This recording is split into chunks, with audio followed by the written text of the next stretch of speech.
Pessoal, bom dia. Hoje nós estamos começando a terceira edição do Desperta.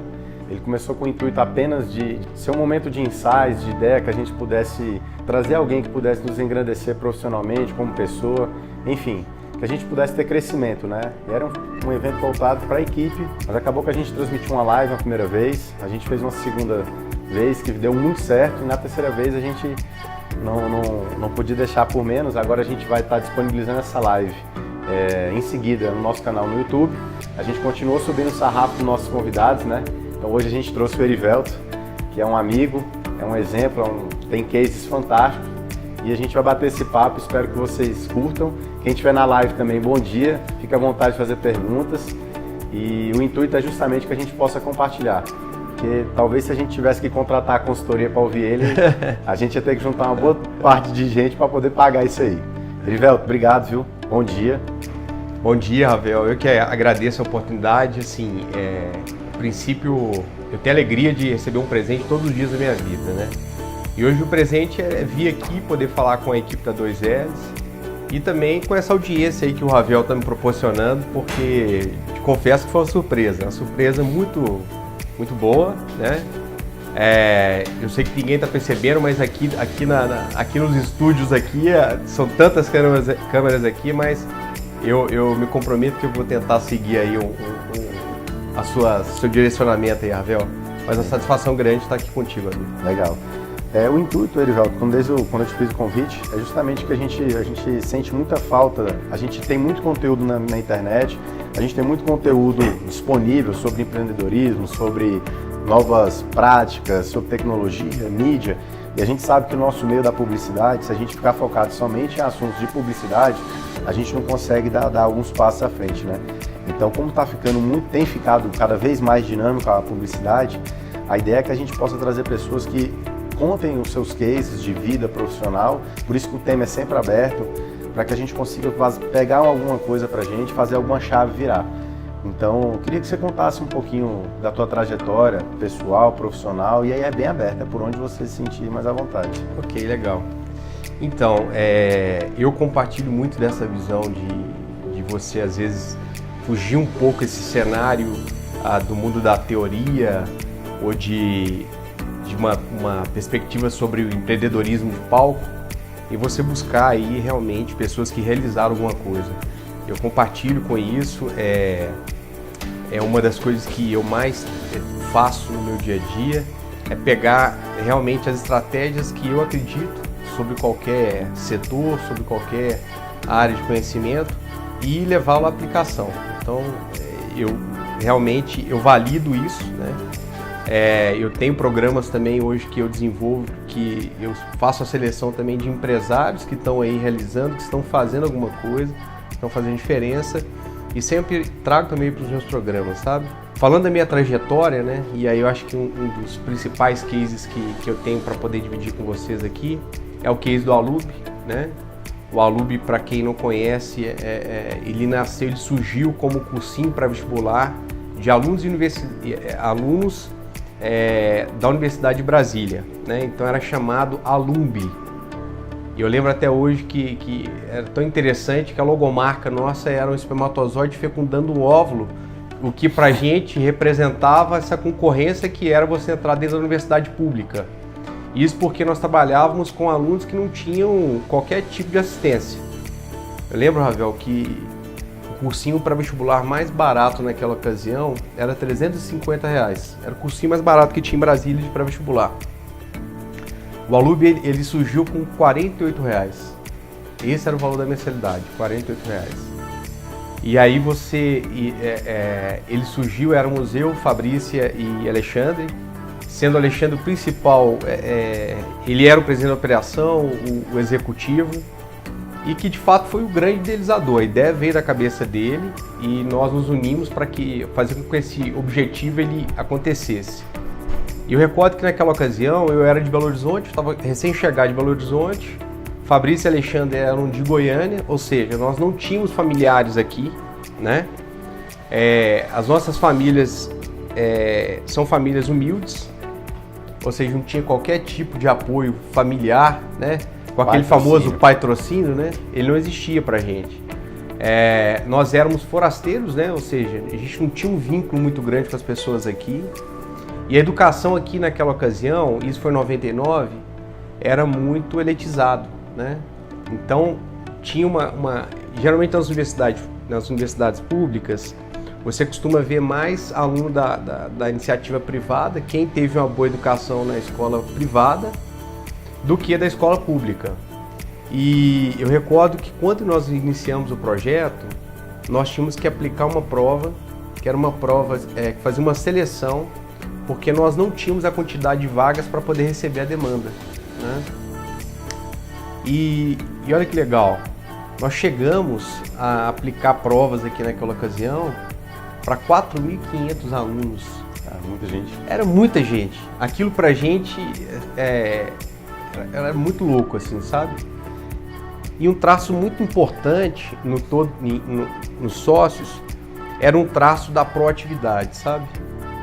Nós sempre tivemos a proatividade como um dos principais partidos nossos.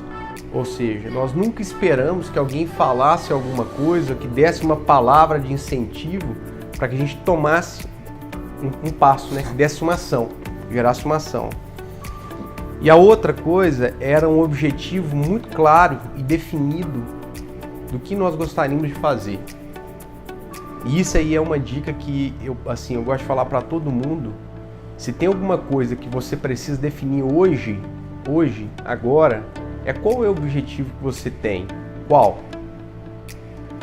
Eu tenho certeza, se qualquer a situação que você tiver, da onde você tiver, com o recurso que você tiver, no seio familiar que você tiver, às vezes tem muita gente que põe problema num monte de coisa, né, para não realizar nada. Se você não tiver um objetivo em mente, claro, você não vai chegar em lugar nenhum, sabe? E o Alub ali, ele nasce nessa sala, nessa capelinha, com cadeira lascada, com ventilador emprestado, mas ali naquela salinha, o nosso objetivo estava muito claro.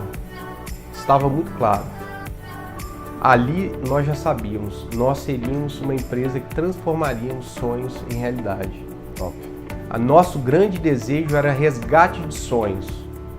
E aí nessa trajetória toda, onde nós saímos eu lembro que a primeira turminha era uma turma muito próxima ali de 160, 180 alunos. Já era muita gente. E era todo mundo na sala só, cara. Já viu aquela música da Casa Engraçada? Que não tinha teto, não tinha parede, não tinha nada? Éramos nós lá, sabe? Mas a questão da proatividade absurda, depois que a gente já sabia qual era o objetivo, e ali houve um alinhamento entre os sócios desse mesmo objetivo, ou seja, não tinha ninguém pensando diferente, sabe? Era todo mundo focado e conduzindo a mesma energia para o mesmo ponto. Nós enfrentamos assim coisas que é muito interessante. Eu acho que uma pessoa, quando não tem um objetivo muito forte, definido, ela desiste no primeiro problema. Eu lembro um momento lá que a gente trabalhava em torno de 17, 18, às vezes virava. Padrão chinês. Padrão chinês, cara. E aquilo era tão massa, era tão gostoso, porque pra gente não tinha tempo, não tinha cansaço, sabe? E até hoje a gente olha pra trás e não consegue lembrar aquilo como peso. Sabe? Era leve. Era leve. Sabe aquela coisa de você acordar com aquele sentimento gostoso? Cara, vai dar certo, vai rodar. E contra tudo e contra todos, tá, gente? Era o ventilador que queimava, 160 meninos em uma sala, aquele calor insuportável, às vezes a gente passava mal, e a gente acreditando naquilo, sabe? Sim, legal. Eu lembro que deu certo. Rodou a primeira turma, dinheirinho no caixa. Cara, tá bombando, a gente precisa fazer mais. Aí juntamos o dinheiro para poder fazer outra sala, só que não tinha grana toda. Aí o que nós fizemos, cara? Nós construímos uma sala até meia altura a parede, que era onde dava para chegar o dinheiro, e de meia parede para cima nós contratamos um serviço de tenda, sabe? Instalamos a nossa primeira sala, cara. Um orgulho danado, porque para ninguém ali, né? Enfim, a gente não tinha uma condição para você falar, putz, fiz alguma coisa, né? Mas aquilo pra gente foi um marco, assim, impressionante. Nós fizemos aquela sala e as aulas começaram a rodar. Nisso a gente mais que dobrou o número de alunos, mas mesmo processo, fazendo aplicação na prova e tal. E aí um dia, depois de ter trabalhado o dia inteiro, chegado muito cedo, cansado, eu dormindo, devia ser mais ou menos umas 9 horas da noite por aí, eu tava dormindo. Aí minha tia toca no meu quarto, Erivelton, tem alguém aqui lá do cursinho, você precisa atender. E aí tava chovendo muito, e Brasília é assim, né? Quase não chove, mas quando chove parece que tá caindo o mundo, né? Chove demais. É. E aí ela chamou e aí a pessoa falou, olha, preciso que você vá correndo lá pro cursinho, ficava próximo. Eu morava na 202 ali e o cursinho era na 603 Norte. E aí eu fui pra lá e quando eu cheguei, gente, nossa, a vontade de chorar era enorme. A chuva começou a dar uma chuva de vento e a sala era como? Só tem a meia parede, né?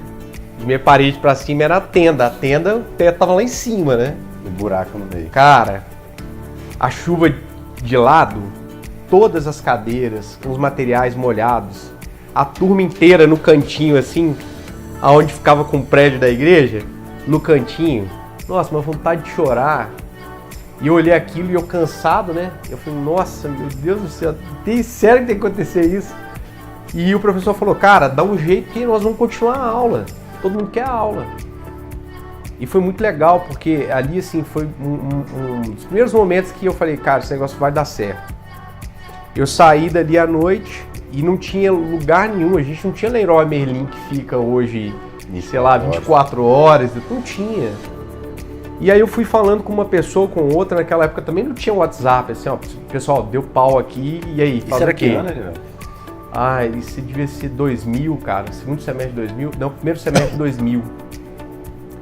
E aí eu lembro que eu fui bater lá em Sobradinho para poder comprar lona. Essas lonas pretas de obra. Foi um lugar que alguém falou, ó, vai lá que o cara abre lá para você e te vende. Eu fui lá comprar lona. E aí voltei. O pessoal lá esperando para assistir aula. Naquele momento a chuva já tinha passado. Estavam lá puxando aquela água. E eu cheguei com a lona para poder colar na tenda lá em cima e virar uma janela. O envolvimento de todo o time, sabe? Todos sabiam unir daquele propósito. E foram diversos marcos como esse, sabe? Como eu te falei, assim, nós não tínhamos estrutura aqui. Então, a gente não tinha muito a quem recorrer. Nós iniciamos um negócio que o principal objetivo não era ganhar dinheiro. O principal objetivo era restaurar sonhos, né? E nisso, a distância do player mais em conta era absurda. 350 para 48 reais. Pô. Aí nós ouvimos de tudo, né? Pô, esses caras estão sonegando, esses caras não estão pagando isso, não estão pagando aquilo e tal e tudo. E logo na sequência que as coisas começaram a dar certo, a gente começou a receber visita de todo mundo. Visita da Secretaria de Trabalho, visita da Secretaria de Fazenda, sabe? E foi uma coisa pra gente, de certa forma, complicada, porque a gente não tinha orientação. E o nosso modelo de negócio era um modelo completamente diferente. Era um modelo que era focado em escala para pagar a conta. Eu precisava ter escala. Era um modelo qual era focado na classe C, classe D. Então eu precisava financiar muitas pessoas. E aí como é que você vem com a estrutura contábil de uma empresa convencional, onde você tem o faturamento lá todo certinho todos os meses, né? Então o nosso negócio era muito sazonal. E ali, a partir daquele momento que a gente começa a ser demandado por todas essas pessoas, como a GFIS e tal, a gente começa então a entender que nós tínhamos uma empresa de fato, sabe? Ó, nós temos uma empresa. Aí começamos a olhar com um olhar um pouco diferente. Começamos a estruturar mais a nossa organização.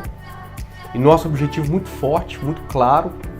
Então, todos os sócios, tudo aquilo que a gente produzia voltava de novo para dentro do negócio. Reinvestia, né? Reinvestimento sempre.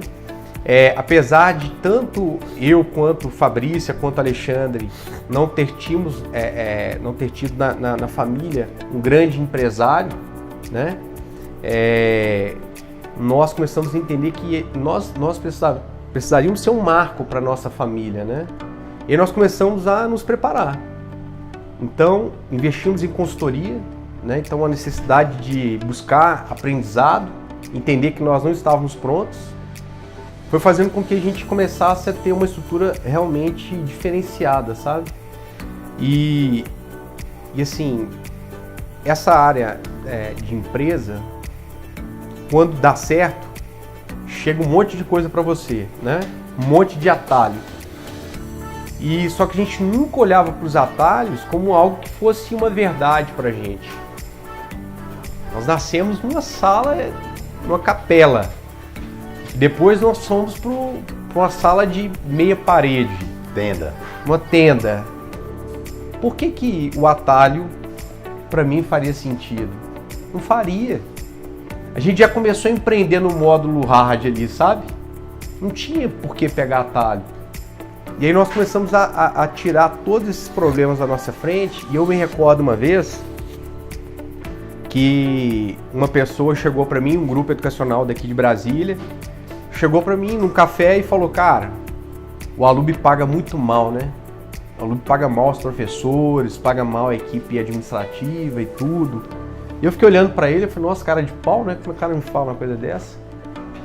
E fiquei olhando para ele, aí ele foi segurando meu braço, só que o seguinte: cara, o Alub paga. Aí eu pensei, eu falei: o Alub paga mal, só que o Alub paga.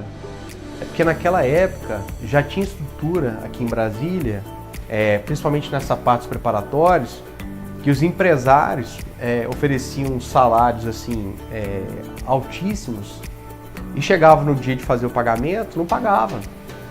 Aí parcelava. Já viu isso, parcelar salário? Eu vou parcelar seu salário desse mês. O mês que vem você não tem que receber? E fecha como essa conta? Parcela em 10 aí, né? Parcelar em 10. Aí chega no próximo, 10 de novo.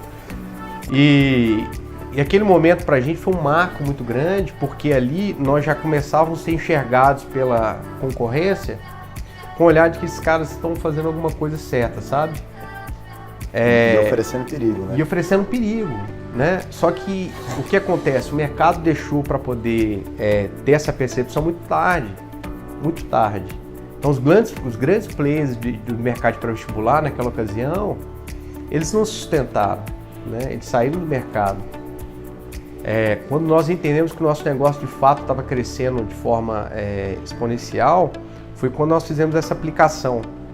Foram 4.500 pessoas participando de uma prova, de um processo seletivo, para estudar em um cursinho pré-vestibular. Eu lembro que eu cheguei para o Alexandre e falei: Alexandre, tá errado, cara. Você imagina o seguinte, olha a mentalidade do cara que não passou na nossa prova. Nós somos um cursinho pré-vestibular.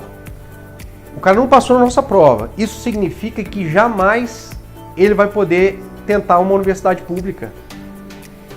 Se eu não dou conta de passar no cursinho, quem dirá enfrentar uma prova, né? Só que mal sabiam eles que aquele momento, aquela prova, era uma prova que era uma dificuldade igual ou superior da universidade pública. E tudo tem um gatilho mental, sabe? Tudo tem um gatilho mental. Quando você tem esse tipo de aplicação, você leva a pessoa a se expor ao máximo, se dedicar ao máximo para poder fazer aquilo. Exato. Quando ele entra com uma perspectiva, às vezes, baixa. Só que ele já entrou com o resultado lá em cima.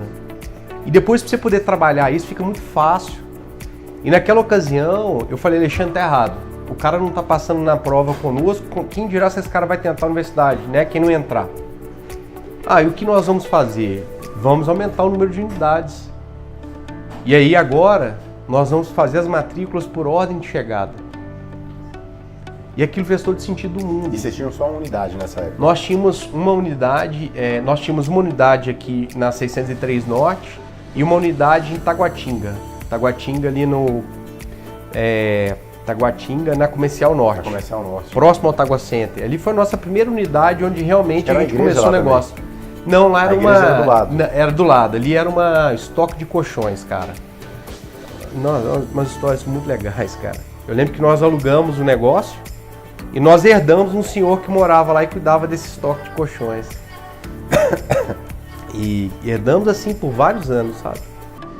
E começamos ali a operação, e aí nós começamos um movimento de capilaridade do nosso negócio. E ali foi realmente quando a gente teve um up assim, impressionante. Eu me recordo que em 2008 nós recebemos a visita de uma pessoa que trabalhava com concursos lá no estado do Rio de Janeiro. E essa pessoa conversando com a gente, no termo da conversa, fala: cara, eu tenho interesse em comprar um negócio de vocês. Ele foi a primeira vez que a gente tinha ouvido alguma coisa sobre isso, né? E eu olhei pro cara assim, falei: que abusado, né? Como assim tem interesse em comprar um negócio de vocês? Sério? Eu achei o cara extremamente abusado. E ao mesmo tempo aquilo me deu um estalo. Eu falei assim: mas como assim comprar, né? Aí eu falei: cara, tudo bem, né? Como é que são os seus números, né? Os meus números, tá. Aí ele me fez uma outra visita. E nessa visita eu falei: cara, então espera aí, calma, você tá falando sério? Não, tô falando sério. Eu falei: não, então espera aí. Deixa eu ver o que é isso, né? O que é vender empresa, o que é comprar empresa. E ali foi quando a gente teve assim uma primeira precificação do nosso negócio, sabe? Aí chegou um valor assim tão louco, né?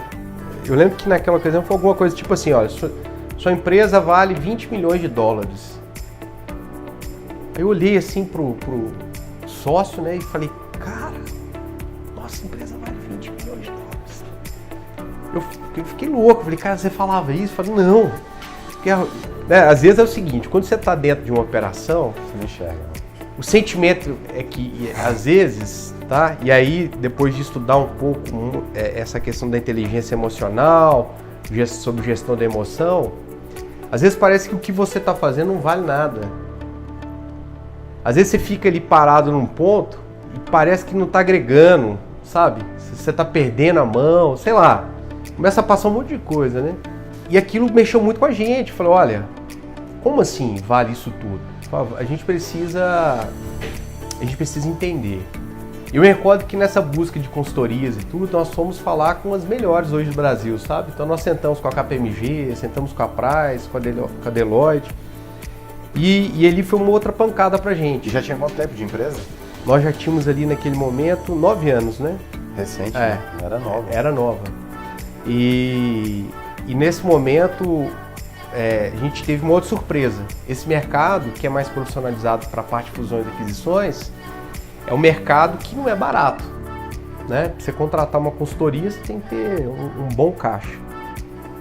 Só que a partir daquele momento a gente decidiu, foi uma decisão nossa, que nós iríamos buscar conhecimento nessa área. E nós fomos aprender. Então fui participar de workshop, participar de cursos, trouxemos algumas consultorias um pouco mais próximas aqui para poder falar sobre mercado de fusões e aquisições. E 2009 para a gente foi um marco muito grande, porque nós começamos a receber alguns fundos em Brasília para poder conhecer o negócio. E eles ficavam apaixonados porque o modelo do nosso negócio tinha um porquê muito forte, que era esse objetivo nosso, de transformar vidas, resgatar ações. E o resultado, a performance dele era clara. A gente tinha um indicador que validava o modelo, que era o indicador da universidade. E de 2009 a gente começa essa aproximação dessas pessoas. E quando chega ali em 2011, nós tínhamos um consultor que ele falava muito sobre o mercado de aquisição, fusões. Ele tinha literatura que ele tinha escrito sobre o mercado de ações. E essa pessoa fez um desafio, foi muito legal. Ele falou: olha, por que ao invés de você vender, você não compra? Eu olhei e falei: meu negócio, eu tô aqui brigando para poder pagar minha conta, né? Como assim? Ao invés de eu vender, eu compro. Aí eu falei: interessante. E a partir daquele momento, 2011, a gente começou a fazer um desenho, que era um desenho assim, como eu poderia ter dinheiro que não prejudicasse a minha operação para que eu fizesse as aquisições. Aí nós começamos já com uma maturidade um pouco maior, pensamos um desenho tributário que fizesse sentido, ou seja, a gente começasse a recolher os tributos de uma forma mais inteligente. e que a gente tivesse uma sobra de caixa para que a gente pudesse fazer as aquisições. E foi tão bacana que todo estudo que nós fizemos não valeu para nada, assim, sabe? Valeu para nada, era muita teoria. E eu recordo até hoje que depois de todo aquele estudo, eu cheguei pro Alexandre e falei, Alexandre, cara, eu já tenho estratégia já. Deus me iluminou aqui, mandou uma estratégia, eu vou seguir por ela. Aí ele falou, cara, isso vai dar errado, isso vai dar errado, não, isso vai dar errado, a gente já tá grande aqui, o pessoal vai entender tudo errado e tal. Eu falei, não, vamos fazer o seguinte, eu vou pro mercado e se alguém ligar aqui falando, você fala assim, esse cara é doido. Não sei, não tô sabendo de nada, né? A gente precisa conversar aqui entre os sócios para saber se isso é ou se não é. E eu fiz a primeira conversa, sabe, sobre a possibilidade de fazer a aquisição de um grupo educacional. E foi tão bacana que a conversa, ela teve tanta assim empatia, porque imagina, até 2012, 2011 para 2012, já eram aí praticamente 12 anos de operação, né? Rodando, fazendo, a gente entendia muito o nosso mercado e a primeira conversa ela já foi selada com sim. Então a primeira aquisição nossa ela foi selada com sim, e isso 2011 para 2012, e foi tão gostoso que aquilo virou uma chave na minha mente tão absurda, eu não tinha preparado caixa, não tinha, sabe? Que quando eu saí daquela reunião, eu saí assim, falei, olha, dá para fazer mais. Naquela ocasião nós tínhamos um produto que trabalhava com cursinho mediado por tecnologia. Como nós estamos fazendo aqui um encontro ao vivo, nós tínhamos uma solução que fazia isso também e que permitia que as pessoas interagissem. E naquela ocasião, eu saí da reunião e antes de ligar para os sócios, eu liguei para minha equipe que estava na rua vendendo esse produto e falei, olha, tem um novo desafio. Ah, qual que é o desafio? O desafio é nós localizarmos pessoas que estejam passando por alguma dificuldade ou que estejam cansadas, tal, enfim, tracei com eles ali alguns pontos. E para minha alegria, 2 dias depois, eu estava sentado com uma outra escola, conversando com essa escola, tomando um café, e eu saí de lá dessa escola com outro sim. Isso ainda em 2011, né? Não tinha uma semana fechada que eu tive o primeiro sim. E quando a equipe já estava lá eufórica, eu falei, como nós vamos fazer e tal? Eu falei, pessoal, nós começamos numa casa muito engraçada. Hoje nós temos equipe, tem RH, tem DP, tem jurídico, tem contador, tem marketing, tem marca, tem tudo. Não pode ser mais complicado que foi lá atrás, né? E foi tão interessante que esse 2011 nós fechamos assim com chave de sucesso total, porque ao invés de termos comprado uma única escola, nós compramos três escolas. 2011 nós tínhamos uma escola de ensino médio em Taguatinga e uma aqui na 706 Norte. Eram 2 escolas. Então nós fomos para 5 escolas, né? De uma hora para outra. E nesse mesmo momento, nós fizemos também o início da educação básica nossa. Nós tínhamos o ensino médio, porque tinha muito a ver com o pré-vestibular, e fomos para a educação básica. E eu lembro que foi tão gostoso que nós iniciamos 2012 já fazendo desenho para as aquisições de 2013. E nesse momento, o mercado ele começa a ter esse reconhecimento pela marca para a educação básica. E acontece que antes de virar 2013, nós já tínhamos fundos como fundos do Jorge Paulo Lemann, como um outro grande fundo que não vou recordar aqui. Eram 4 empresas que estavam sentados conosco, conhecendo o nosso projeto, entendendo bem o projeto. E aí, em 2013, a gente recebe um aporte de um fundo de investimentos do mercado financeiro. Então, em 2013, nós fizemos a venda porque nós entendíamos que até ali a gente tinha conseguido fazer o nosso melhor e nós tínhamos um projeto para que esse projeto continuasse a crescer de forma exponencial, né? E eu quero voltar num ponto importante que eu falo assim, o objetivo era resgate de sonhos, né? O Alumni, desse decorrer desse tempo, nós fomos aquelas mídias espontâneas, né? Nós saímos no Jornal Nacional por 3, 4 vezes ali, com histórias assim, pessoas que eram moradoras da estrutural nossa aqui, né? Que é aquela invasão lá no lixão, que foram aprovadas em concurso público. Nós tivemos um morador de rua, morava rua. Uma vez eu fui tomar um caldo, aí eu cheguei, ele falou, moço, posso mijar seu carro? Eu falei, pode. E ele tava com a camisa do Alumni, né? E eu falei, uai, que bacana, cara, você tá estudando lá? Ele falou, não. Aí como é que você conseguiu a camisa? Eu falei, uma pessoa me deu e tal e tudo, mas eu gostaria muito de estudar lá. Eu falei, você gostaria mesmo? Gostaria. Eu falei, tá, e se eu conseguir pra você estudar lá, você vai estudar? Vou. E eu falei, então tá, cara, você faz assim, você me procura na segunda-feira e aí eu vou conseguir pra você, eu vou falar com o pessoal lá e vou conseguir uma vaga. E aí chegou na segunda-feira, foi muito legal, eu tava trabalhando, aí chegou o pessoal e falou, Evel, tem um rapaz aí, todo sujo e tudo, e falou que era pra te procurar aqui, que ele vai estudar aqui. E aí eu já sabia quem era. Eu falei, não, pode fazer a matrícula dele e tal. Aí na sequência liga a coordenadora pedagógica. Eu falei, Evel, isso não vai dar certo e tal. Eu falei, olha, se vai dar certo ou não, eu nem sei, nem você pode falar isso. Mas pode fazer a matrícula do rapaz. Legal. Aí fizeram a matrícula. Aí na sequência, senhor Erivelto, o material didático ele falou que o senhor que vai pagar para ele. Eu falei, tá, vou pagar.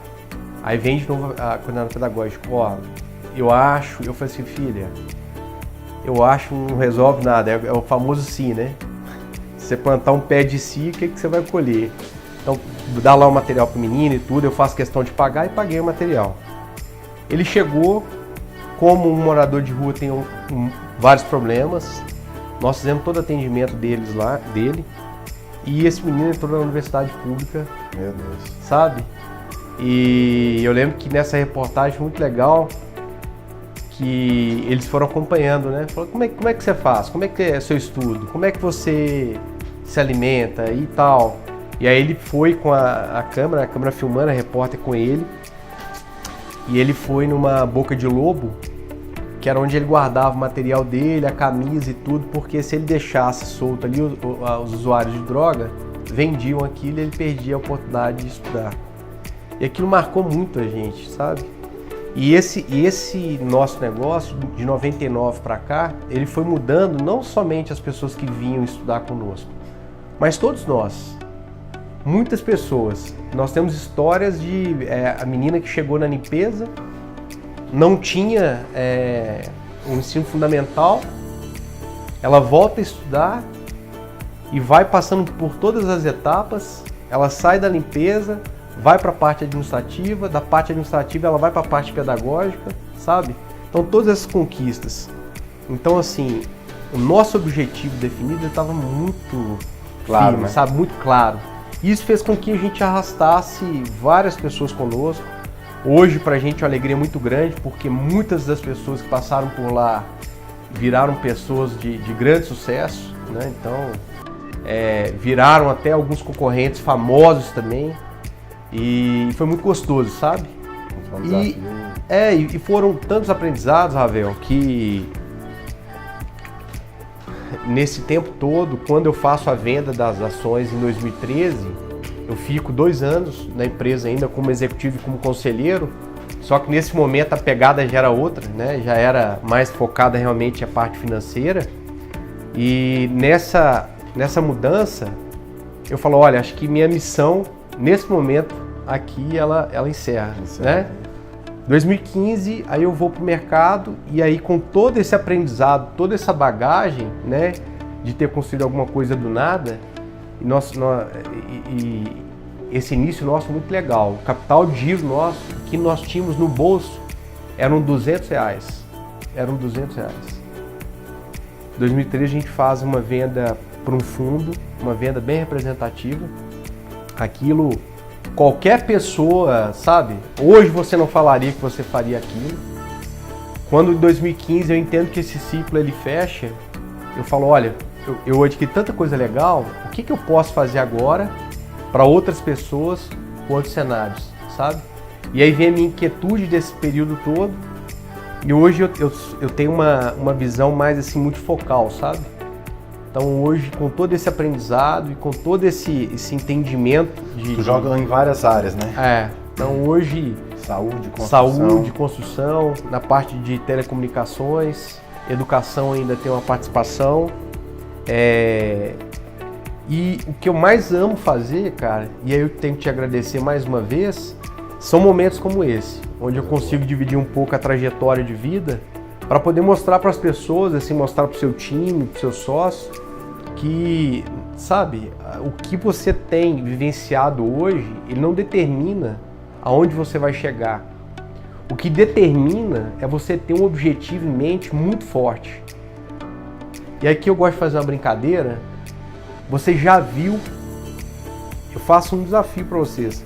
Vocês já viram algum hospital, alguma UPA no jogo da Copa com doente? Já viram?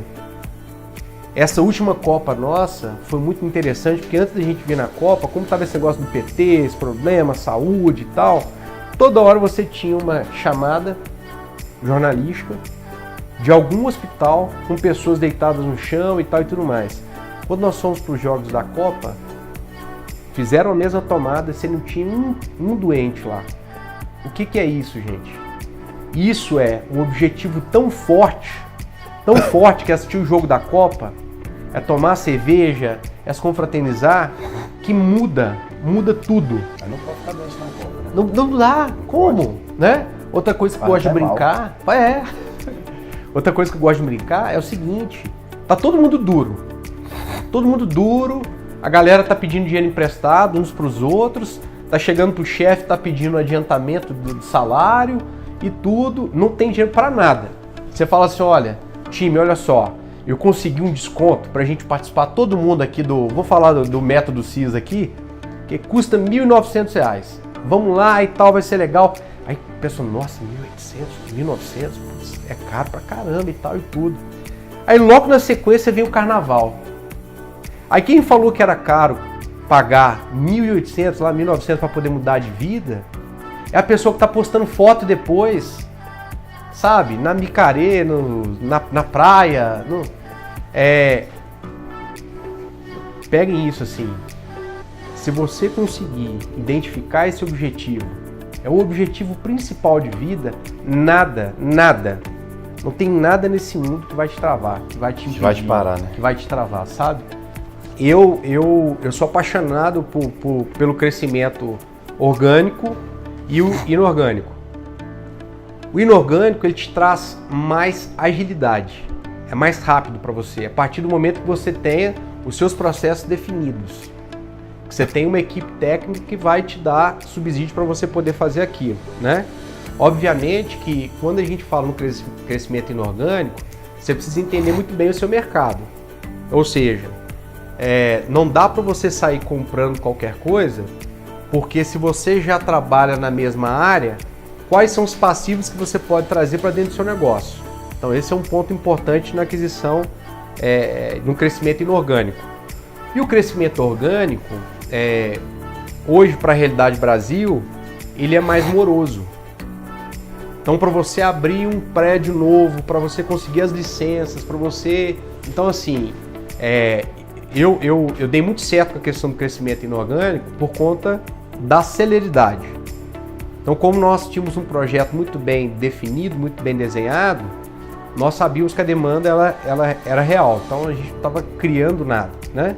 E a força da marca fazia com que todas as aquisições, eles estavam com 100 alunos. Vamos dar um exemplo aqui, 100 alunos. Então, nós íamos no mínimo para 3 vezes esse total. Então, eu acho que é isso. Se você tem os seus processos bem definidos, ele facilita a questão do crescimento inorgânico, tá? mas agradecer aqui publicamente a tua presença, teu case aí. Para mim, várias fichas caíram. Eu acho que se fosse encomendado não seria tão bom. Ficou para mim mesmo. Amanda, você me entrega, por favor, essa sacola aí? Eu vou aproveitar.